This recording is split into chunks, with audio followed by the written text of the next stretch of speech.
Hello, everybody. Thank you very much for joining us today here with Capital Edge.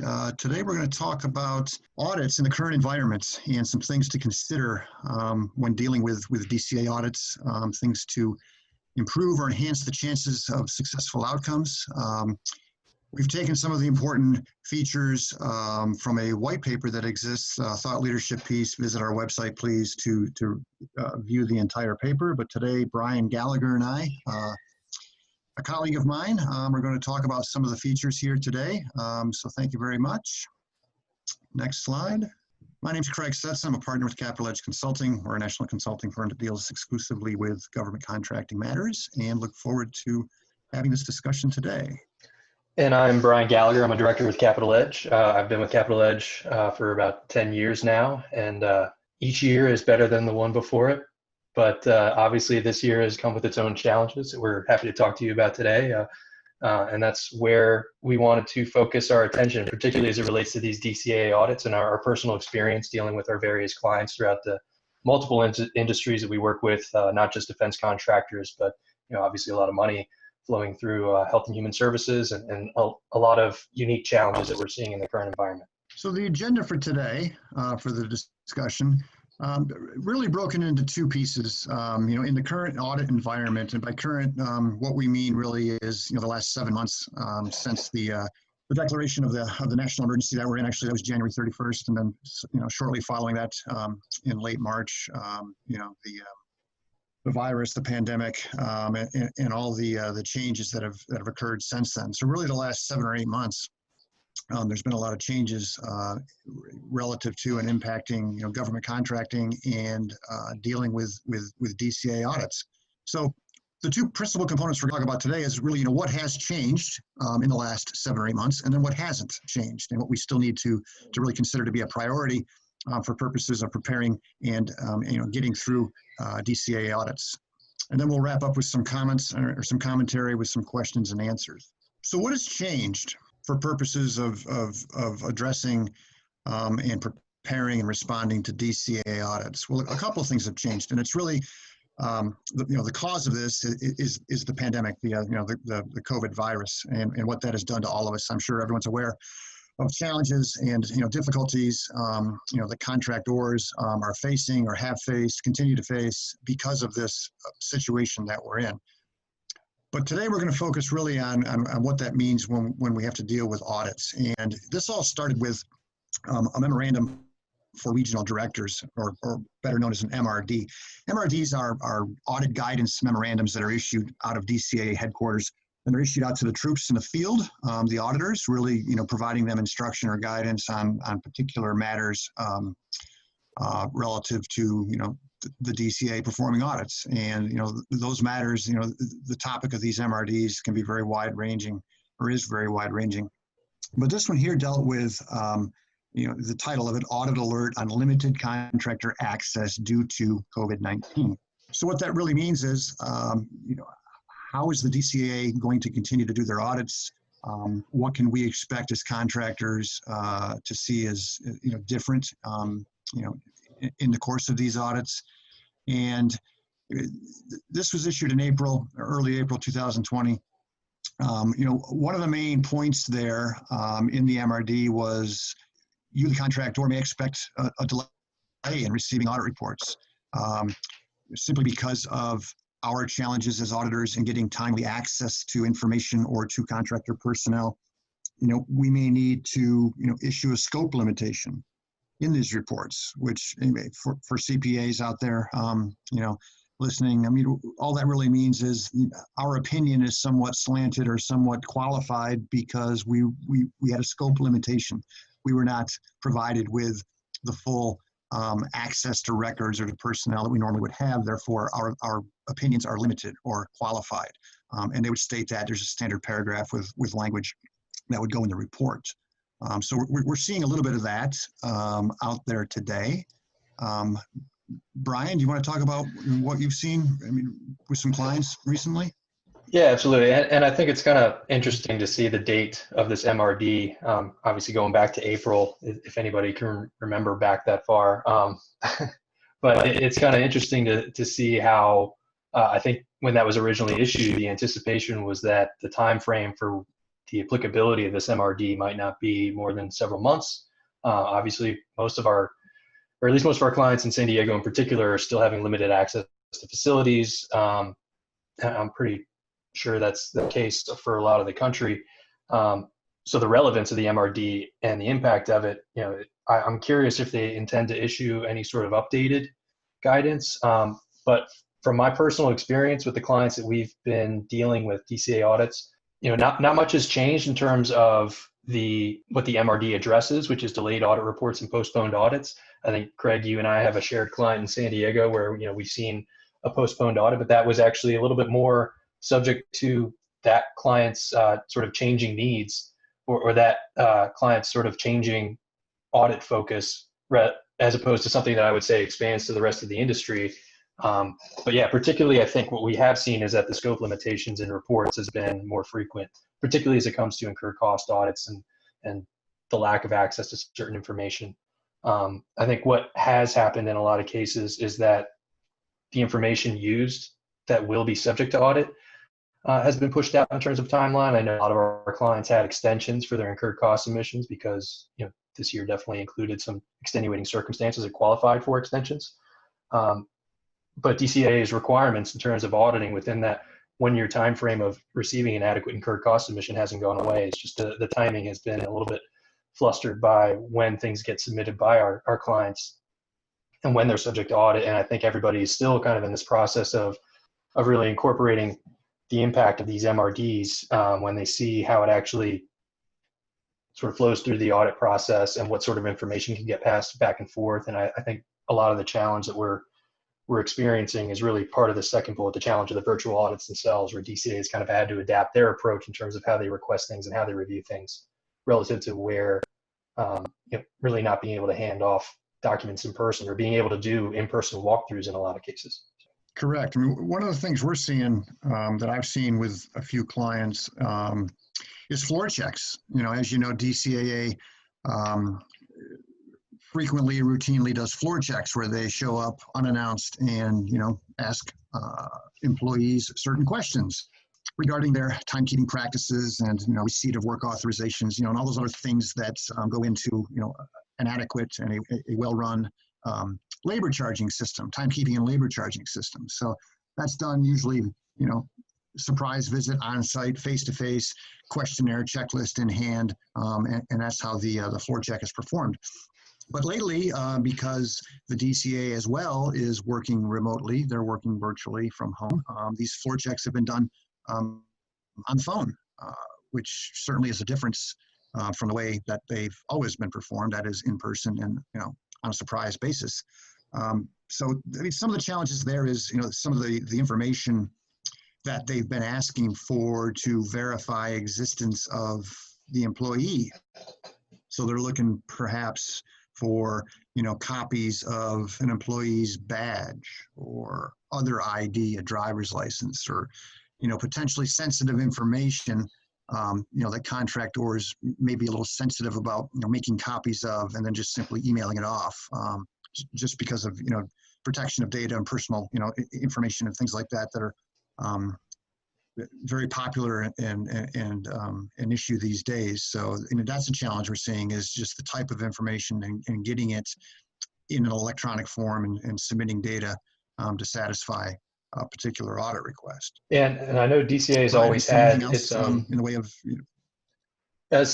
We've always dealt with DCA's limitations in terms of not being as flexible as a commercial marketplace in terms of being able to transfer electronic information. A lot of times it is sensitive information that has to be uploaded through, the DoD Safe Link. If anybody's ever had that experience where, an auditor will have to send a specific link to be able to upload certain information. We recently had a client that was submitting a proposal that was going to be audited by DCAA, and the limitations of when the proposal was intended to be awarded relative to when the data could be accessed by DCAA. Essentially, DCAA had to issue a scope limitation to say that they didn't have the ability to even attain all the supporting documentation as it came to determining price reasonableness for some of the vendors and subcontractors. So, we're seeing from a practical standpoint, that the technology limitations that DCA has always encountered are kind of exacerbated during this time. And the inability, particularly as it comes to the business systems, to actually observe processes in person, again, has always been a limitation, but it's just very exacerbated during this time. I personally have had experiences where auditors, we haven't been able to do the screen share things that we've had the luxury of doing with our clients, where we can pass information back and forth or share, or even be looking at the same set of information, which is incredibly helpful as everybody's working remote for the most part. And I say that with a grain of salt because a lot of our clients are allowing some of their personnel back on site. They're trying to limit their staff that's on site, but when it comes down to it, a lot of our clients do have the ability to interact internally. But external personnel, including us as consultants and including DCAA as auditors, screen share has kind of become a major part of everyone's life, and DCAA's inability, in my experience, in some audits, to be able to hop on that train has really kind of hampered not just our ability to pass information back and forth, but to really communicate effectively and demonstrate processes the way that we need to in order to check some of the boxes on what the audit requirements are, but more importantly, to avoid misunderstandings that might make their way into the audit report. Absolutely. I mean, we're now moving into, we've talked about, the challenges now, these virtual audits, and, Brian, did a good job here. I mean, those are real life examples of things we are seeing, in the audit world today. It's technology limitations. Does everyone have the same kind of technology from working at home? Well, perhaps, but, sometimes not. Accurate understanding of information. I mean, there's a greater now likelihood that things will be misunderstood or just missed or misinterpreted. I mean, that's always a risk, even in the face-to-face world. But that risk now has been heightened a little bit. Just the overall flow of communication and dealing with people. I mean, it's more effective. I think everyone will agree. I mean, to actually just sit in a room and do stuff, and be able to talk to people and see people and read body language and just interact in a real-time situation versus doing it on the phone or email, which is generally a tone deaf kind of a thing. You don't really know what someone is really thinking or how they're saying it, or is there sarcasm involved, or is all you have are the simple words on the screen to read without really any context behind how it was meant, from how it was meant to be portrayed, et cetera, things like that. So those are limitations. Authenticity of documentation, FAR Part 4. In today's world, I mean, nobody really deals in paper copies of things, so that's fine. The government recognizes that, and there's some guidance and some rules in FAR Part 4 that deals with record retention and how we keep records, meaning electronic format. So I've run into this a few times where a client may provide, their only capability to provide documentation to an auditor is electronically. You scan a document and you then provide them a picture, a PDF of any particular document, which is okay. However, sometimes auditors challenge that, and then, pursuant to, FAR Part 4 requirements, you as a contractor would have to demonstrate that, we do have proper means in place to be able to copy data, and that the outcome of that, the photographs, if you will, of these records, of these original records, really is the same as the authentic, it's an authentic replication of what the original document is. So as long as we have some procedures established to be able to demonstrate that, yes, in fact, when we do replicate, electronically information, it really is the same, it's accurate as the initial document, then we should be okay. But nonetheless, this provides, or this offers, a new opportunity or another challenge where the government, can challenge the authenticity or the sufficiency of these electronic files that we're providing, simply because that is the only way we can provide it these days. There is no more handing them a piece of paper or putting a piece of paper on the table to be able to demonstrate as a source document, for example. So that, that's another challenge. However, overall, we're not seeing really a decline in audit activity, in the virtual world. We're seeing all types of audits performed compared to what DCAA used to do in a live situation. We're seeing business system audits, accounting system, DFARS, business system audits, accounting systems, estimating systems, CPSRs. We actually have a few of those lined up here Capital Edge does to support clients on a virtual basis. So, that is certainly something new. Floor checks, I mentioned those. Just really all types of audits that used to be done real-time in person are now being done real-time virtually. So there's really been, no noticeable decline in activity or volume of audits, in today's environment. New types of audits, okay, because of the pandemic. There's, the CARES Act that has been in the news a lot. Most of the CARES Act, and the CARES Act was signed in late March 27th into law by Mr. Trump. And most of it deals with, with all facets of the economy. It deals with state and local governments. It deals with individuals. It deals with corporations. However, there are a few provisions in the CARES Act that deal exclusively with government contractors. And Section 3610 is one of those, which allows contractors to seek REAs, requests for equitable adjustment, for certain types of cost impacts or damages incurred, arising from the coronavirus. So that is a new focus of the DCAA, is going to be auditing these Section 3610 claims for reimbursement.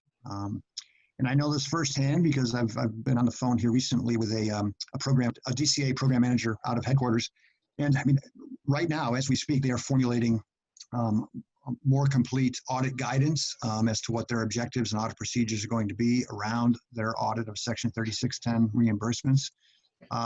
Also the PPP, the Paycheck Protection Program, which has been highly visible in the news these days for bad reasons. The DOJ, Department of Justice, has been all over this and has arrested or charged or indicted, arraigned, whatever the case may be, over 100 specific individuals for various bad things, dealing with, applying for loans or using the money improperly. All of that is one thing, but what I'm trying to get to here is that the DOD and the DCAA specifically have taken the position that any PPP loans that have been forgiven will be treated as a credit under FAR Part 31. So if you're a small business that received a loan and was later forgiven, and you also happen to have a cost reimbursement contract, the government's going to be looking to see how you're going to take that forgiven loan and allow the government to participate in that credit under those contracts. All of that is unknown, how it's going to happen, when it's going to happen. Mechanically, what do we do with this forgiven loan amount? How does it make its way back to a refund on a government contract? We're seeing a lot of questions from clients right now on that. And the answer is really, there is no answer at this point in time. It's to be determined. Really, I don't believe you can do anything until the loans are forgiven, which they have not been yet. It's too early in the process. So that is an evolving, fluid situation, but nonetheless, it is specifically a DCAA thing that they will be looking at. DCAA is not looking at the overall process of obtaining a loan. What's the loan application legit and what you use the money for? They don't care. All they really care about is seeking credits for given loan amounts. So a couple of new activities, Section 3610, as well as the forgiven loans and links into FAR Part 31 credits, will be something new, or is something new, that is on the DCAA menu of audits. So if you deal in that world here,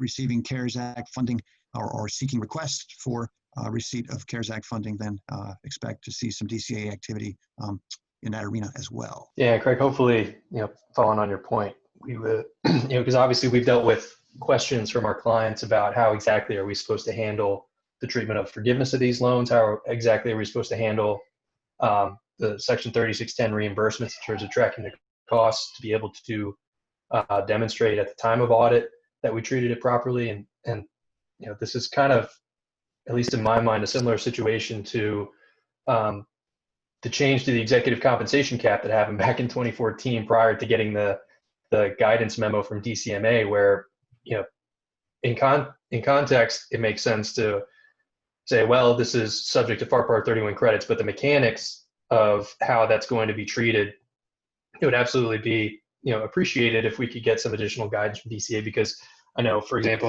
one of the clients that we've talked to, they've gotten some sort of unofficial guidance from their auditors that I think needs to be taken with a grain of salt in terms of how that credit should be applied, or really what was the cost treatment associated with a loan that has yet to be forgiven, or there hasn't been a credit issued yet, or even just being able to track the use of PPP loans against certain types of payroll. Is it direct? Is it indirect? Is it associated with fixed price programs? Is it associated with cost reimbursable programs that would be subject to credits?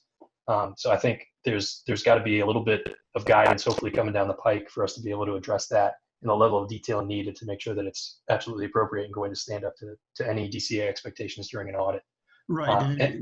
What's important here is, just the nature, to put all this in perspective. Okay, the credits principle there, FAR Part 31, typically deals with smaller dollar refunds or rebates, discounts, whatever the case may be that contractors receive. Okay, so you paid an invoice, early, all right, so you get a 1% discount. Okay, well, big deal. It's normally not that anything to get too worked up about, taking that credit or that refund and then applying it back to a contract. But on these loans, they're up to several $1 million. And if those proceeds from the loan were used in part to pay, somebody's payroll, for example, that worked on a government contract, a cost reimbursement contract, that is a different situation if you start running those numbers versus a rebate that you got for paying an invoice early, or some rental income that you received for renting out the office down at the corner. It's a different situation, and could have a far more significant impact certainly on cash flow of a contract, certainly on indirect expense rates if you choose to do it that way. The only guidance really at this point is to just be patient, wait and see what happens with the forgiveness, and then sit back and kind of analyze kind of the source and use of the funds that came in. Okay, what did we do with it? What contracts did it, potentially go to? And then think through, run some scenarios as to what the impacts may be, and look at some potential alternatives, if a refund or a credit is appropriate, as to how you're going to do that. There is no single method required as to how you get the money back to the government or back to a contract. So there's options there. So we just want to make sure that we sit back and kind of take our time and think through it, before we make any commitments or disclosures to the government, or really to anyone else for that matter. So it's like I said earlier, an evolving, fluid situation. So that's kind of in a nutshell the what's changed, all right? What has not changed? What remains important here, all right? So we're talking about preparing for and successfully getting through a DCA audit. Well, a couple of very important points are going to be the pre-audit activity. We know this audit is coming. We'll pick a business system, for example, as an audit that we know is coming in a couple of months. We know that DCAA is going to come in here and they're going to audit our accounting system. And for those of you that have been through this or maybe have heard, these business system audits can be significant. They can take several months or longer than a year for DCA to do all of their audit procedures, to do their risk assessments, to issue the final report. Frequently takes more than a year. So it's a big deal. And the implications or the consequences of failing those audits can be significant.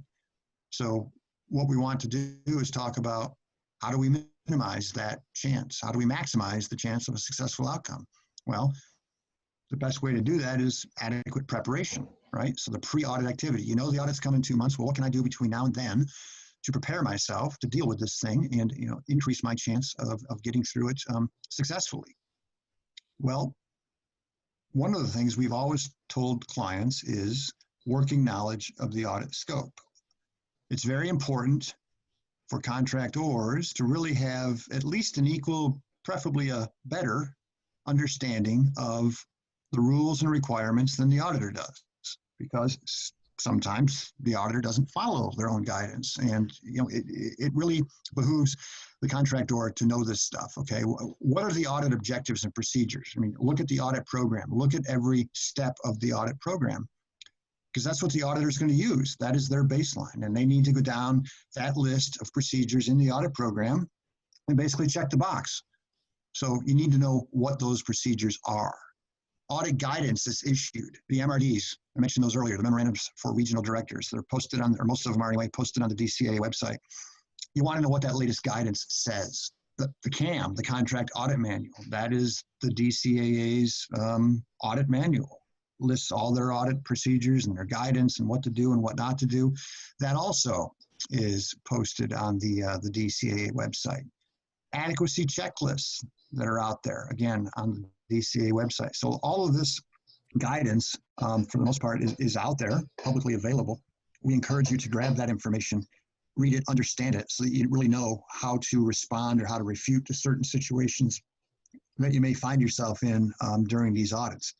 And then certainly the rules, the actual regulations, the FAR, cost accounting standards, whatever the case may be, the DFARs, whatever those relevant regulations are, we want to know those. Interim and final rules that are posted daily in the Federal Register, those have an impact as well. We want to kind of keep current on what news, what's going on out there from a rule perspective. The rules are simply how the law is implemented. So, a particular law is made, it's written into, it's statutory at that point.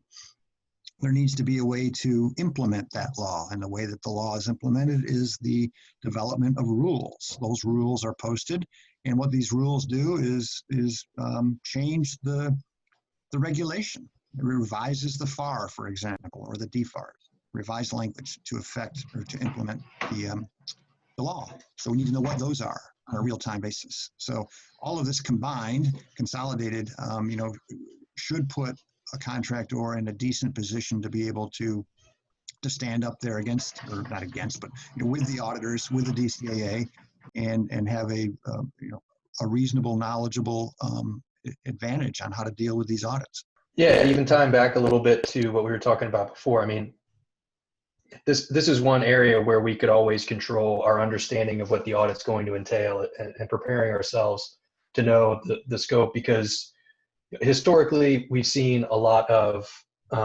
certain types of audits being used to elevate to business system findings, in particular, going back several years when there was such a backlog of the incurred cost audits. It was not uncommon that we would see things that were identified during the scope of that audit. If it was identified as a systemic issue, it could elevate to risk of the ongoing adequacy of the accounting system. And I think, probably the largest piece that we want to emphasize when we talk about knowing your own audit scope before you go into it is not necessarily being able to alleviate that risk of certain things that, just because they're doing an audit within a certain scope doesn't mean that it can't result in findings relative to the adequacy of a larger scope, depending on what's being looked at. But it's also to our advantage to be able to avoid questions that are out of scope in the first place, or to try and refocus, particularly as it comes to the limitations that we have in providing information in the virtual environment, right? So if we understand the audit scope, and we can understand a little bit of what the audit objectives are when the auditor is asking for information, we're at a much more advantageous position to be able to propose alternative information, right? So it's always been historically an option to say, we understand that you are asking for a very specific type of documentation of payroll, for example. Well, to get to the audit objective that you need to verify that, whether these employees exist, or whether the payroll was appropriate, or whether compensation was reasonable, we have limitations on what we can provide in a virtual environment. But knowing the audit scope and knowing the objective of what the auditor is trying to achieve, we have seen in the past that you are in a position to propose something to meet that audit objective, and it can alleviate some of that concern of it just automatically turning into an audit finding if you are able to provide alternative information. And knowing the audit scope allows you to do that. Right. So very important to just really know what you're getting into. Okay. Know what the auditor's objectives are, what the procedures are going to be. Really need to understand that. I mean, it sounds kind of common sense and fundamental, but a lot of times you don't really see it in real life. So certainly want to know beforehand kind of what the rules of the game are, what are the rules of engagement for purposes of preparing for the audit. Secondly, internal assessments monitoring. Call it what it has a couple of different names, but we really want to, again, with the business system audit as an example, we really want to do this, these internal assessments ahead of time. Do some due diligence before the audit. You're supposed to be doing that anyway as part of the internal controls that are relative to business systems is the monitoring or the self-assessments, which is a periodic review that you do of yourself, really, where you identify or you take a look at your written policy procedure documentation to see if it's adequate. Okay, does it address all the key controls? Does it address the compliance requirements that are outlined in the applicable DFARS business system clause or the audit program? Okay, do our written policies and procedures from a design point of view address what they need to so that we can be compliant, with these business system criteria? And then secondly, do we really do day-to-day in our day-to-day practices? Do we do what our policies and procedures say we're supposed to do? We should be performing these internal assessments of both of those prior to the start of the audit. All right, it's much better to perform and find deficiencies on your own and fix those deficiencies, or at least develop a corrective action plan, and then be able to communicate that to the auditor when the audit starts, than not doing it all and having the auditor find it for the first time. So obviously we want to go in beforehand. We want to do these assessments, see if we're ready for the audit, do some transaction testing, look at our written policy procedure documentation, talk to our people, talk to our personnel that are going to be involved in the audit, make sure that we have identified the most appropriate personnel that are knowledgeable of the different pieces of the audit, that can deal with the DCAA, can talk to the DCAA, provide correct information to the DCAA. All of that's very important. Potential deficiencies and disclosures, proactive corrective action. Let's assume that you find deficiencies, in the timekeeping system or the billing system, for example. Okay, we identify those. All right. So we're doing our self-assessment. The purpose of the self-assessment is to find deficiencies and then to formulate corrective action plans, communicate to management, fix it, and then test it again. So by finding the deficiency, the system really is working as it's supposed to be. So when it comes time for the audit to start, we would want to be able to communicate that, hey, we're doing our self-assessments. This is what we found. This is the corrective action that we're implementing. So our system then is working. The fact that we found a deficiency is what the system is supposed to do. Okay, that's very important. Simply because you found a gap or a deficiency does not mean the system is broken. The system actually, conversely, is working, because the purpose of doing the assessments is to find gaps or deficiencies and fix them. So kind of a different perspective. A lot of times the auditors might just simply look, hey, you had a gap here, therefore there's a deficiency in the system. Well, not really. The bigger picture, the bigger context is the purpose of doing the assessments. The purpose of the system is to do, routinely monitor yourself and find ways to enhance the internal controls to avoid problems downstream. And that's exactly what we've done. So it can be beneficial to make these disclosures up front. It really does depend on the nature of the disclosure. What was the reason behind the gap or deficiency? Depending on what the answer to that is, obviously may affect whether you choose or not to disclose it. But it is something sometimes that is beneficial and can be advantageous, to the outcome of the audit, to be able to demonstrate that you are actually doing something on a recurring basis to maintain, compliance and with the system. So. And Greg, I think also the nature of the fact that materiality has become more of a concept that we're seeing incorporated into DCAA audits, where it hasn't necessarily been the case in the past, particularly with the MRD relative to materiality of incurred cost audits, but also within the business systems, doing this internal assessment and readiness. We've had situations where, if you self-identify those areas for corrective action during your internal assessment, not only is it good to be proactive in having the corrective action plan to present to, because again, the audience coming out of these audits is not necessarily DCAA, even though they are the ones who are writing the report. The concern is, are the findings of that audit report going to be agreed to by your contracting officer? So having a corrective action plan in place and communicating with the contracting officer about the materiality of that risk can go a long way. We had a situation where we identified some concerns within an estimating system, but when you went through the process and added some perspective to it, the actual materiality of costs that were estimated or that were impacted by that control deficiency really were not significant, to the point where we were confident and we were able to present even in the kickoff meeting that we are implementing this corrective action plan, but also when it comes down to it, this correction is not having material impacts on what's being estimated in terms of costs that is subject to the estimating system requirements. So even just being able to incorporate some of that perspective and materiality into the scope of the audit at the outset, because we've done that internal assessment already. And I think even in the accounting system, they have sections where they want us to demonstrate our risk assessment process in terms of doing that evaluation of where certain processes might lead to additional risk of material claims of unallowable costs down the road. Being able to point to the perspective that we can provide, as opposed to relying on an auditor, hopefully understanding that same perspective when they come up with findings, can go a long way. Correct. And just to kind of wrap up here, I know we're getting towards the end of our allotted time, but here's the deal. If the internal assessment and the mock audit is done properly, we would take the results of that and then use that during the entrance conference with the DCAA, use it as part of the system demonstration at the early parts of the audit, to be able to demonstrate just that we've done a risk assessment and here's the deficiency we found, and we don't believe that these particular deficiencies are significant, and we did not focus really much time on that simply because they're not material, and present it in that light. The auditors will understand that, because they're supposed to do the same thing, is they do a risk assessment for purposes of looking at maybe some high risk areas or prior findings or whatever the case may be. And they will use that information then to formulate their audit procedures.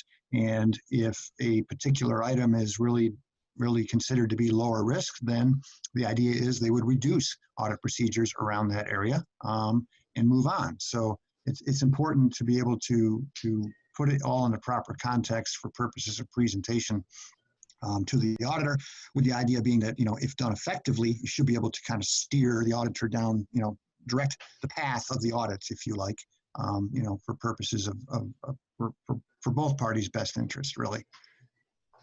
One last thing regarding the pre-audit activity, simply because these audits have been and continue to be performed virtually, there's no indication that we would want to, take any of the preparation.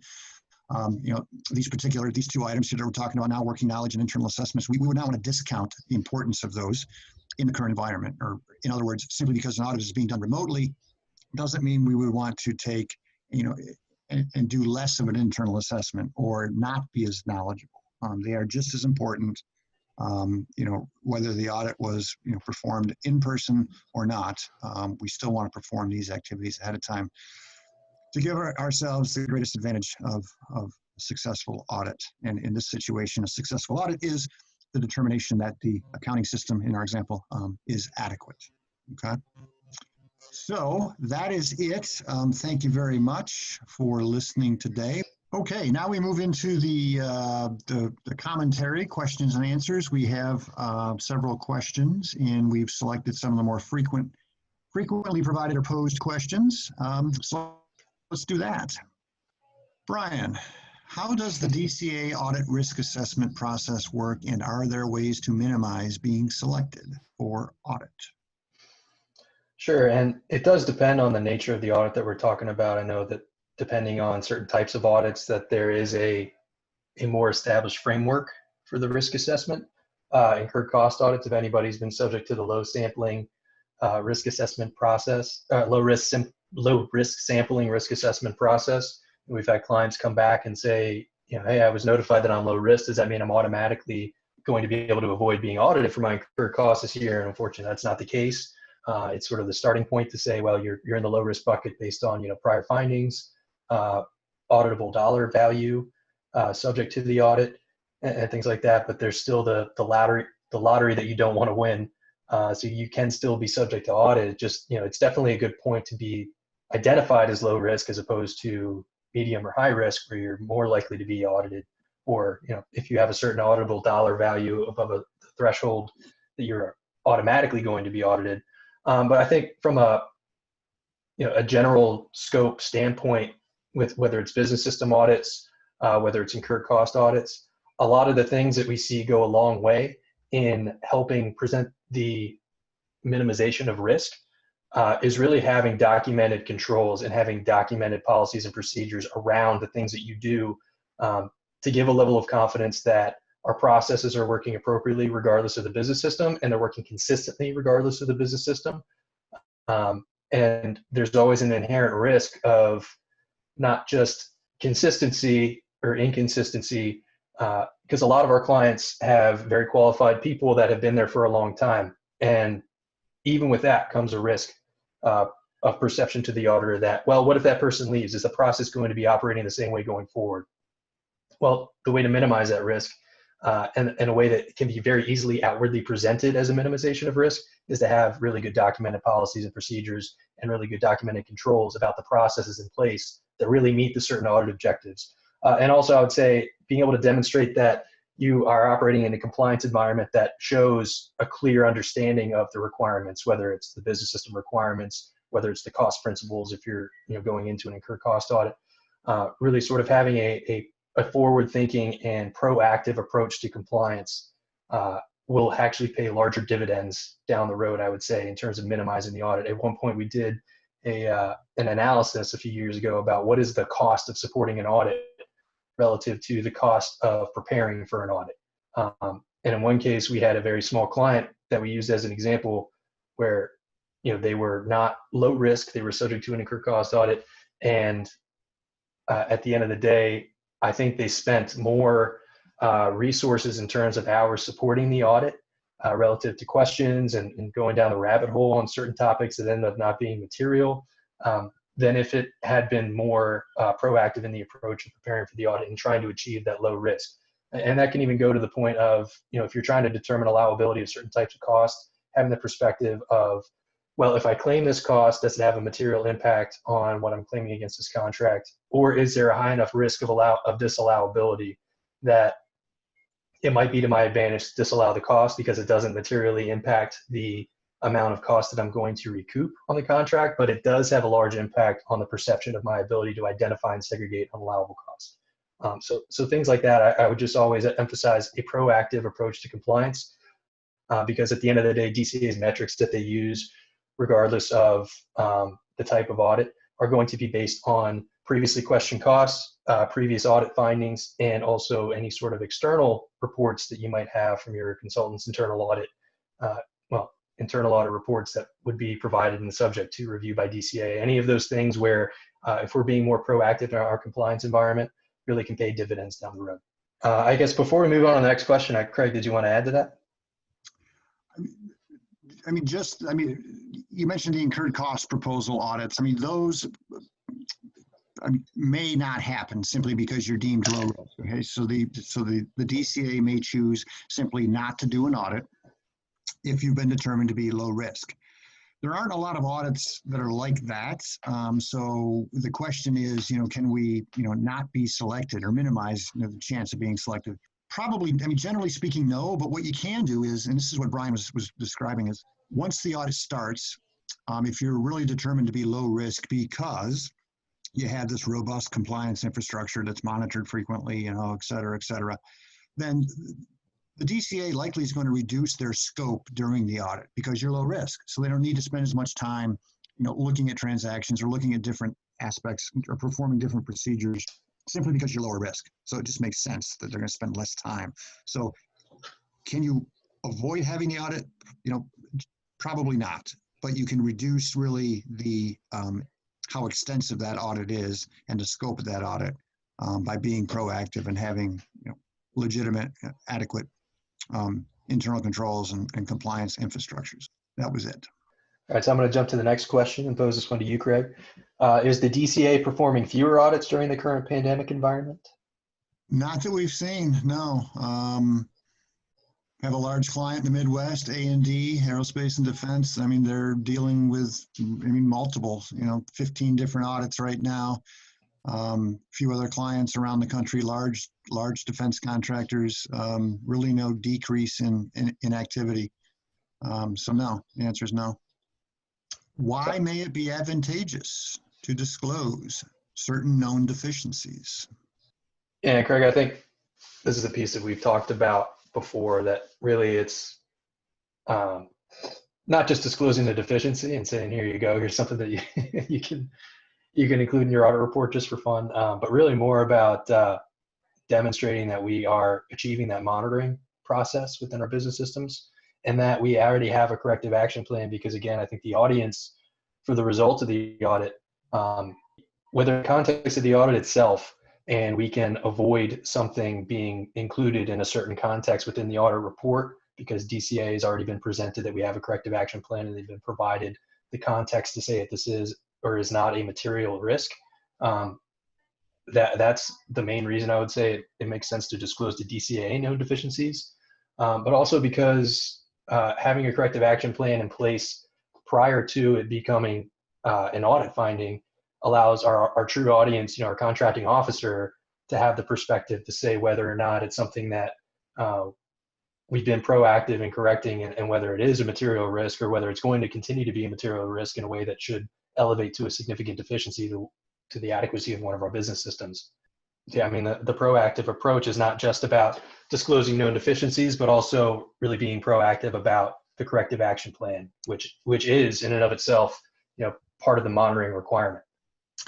That's right. It's a fundamental component of the system, of an effective system, an adequate system. So we want to stress that portion. That yes, you're always going to find a gap somewhere. Everything doesn't operate perfectly all the time, every single transaction. There are going to be gaps, there's going to be deficiencies. But is the system structured to be able to identify and then correct and then eliminate those gaps? And if the answer to that is yes, then I think that's success. So we would want to be able to highlight and focus that, in the discussion or the demonstration throughout the audit for the auditor. And one piece that I remember one of our smaller business clients responding on an internal control questionnaire about how they address certain compliance requirements. And they referenced DCAA audits, their incurred cost on an annual basis as basically achieving the monitoring step. Like, well, it's not really a great compliance strategy to have external auditors determine where you should focus your attention in terms of making sure your systems are compliant. It really is important to demonstrate that we're doing that internally and that we have the knowledge with in-house to ensure that we're meeting our contract requirements, that we're meeting the regulatory requirements.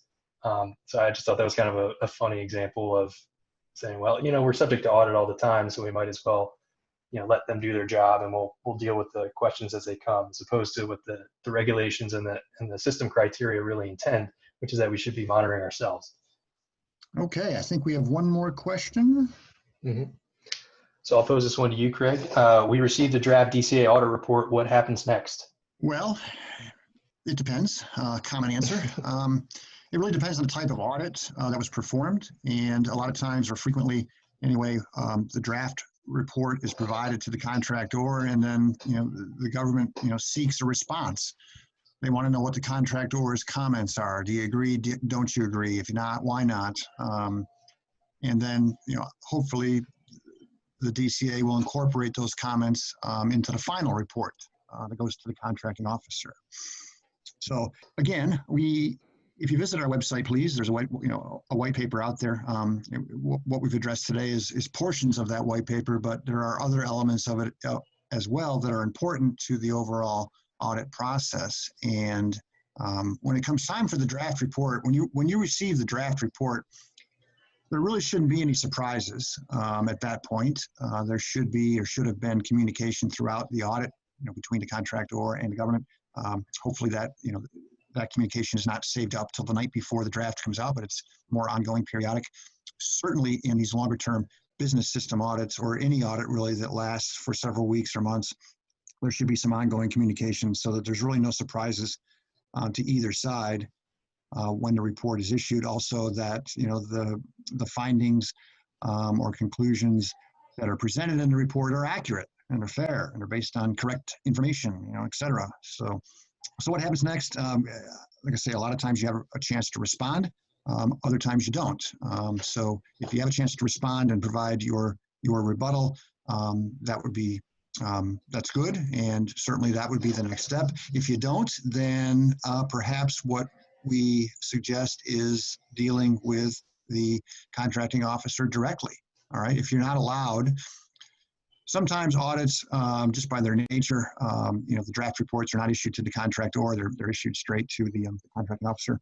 We would want to engage or develop some communication with the contracting officer where we simply explain, what our position is and why, just to get some dialogue going, so that when it comes time to negotiate the conclusions or the findings of the audit report, we would be in a better position to do so, because we've established this protocol or this dialogue before, where the contracting officer then would know, what our positions are and why. So again, communication really is what it boils down to, as an important feature here that we need to consider. So what happens next can be a couple of things. Either we receive the report and we identify and go point by point and request that our comments be included. And if we don't have the report, then we have to choose another route as to how we want to communicate. An important point is the contracting officer is the one authorized to make decisions. The DCAA audit report is simply advisory. So we want to deal with the contracting officer, because that's the person ultimately is going to decide, what the final answer is going to be.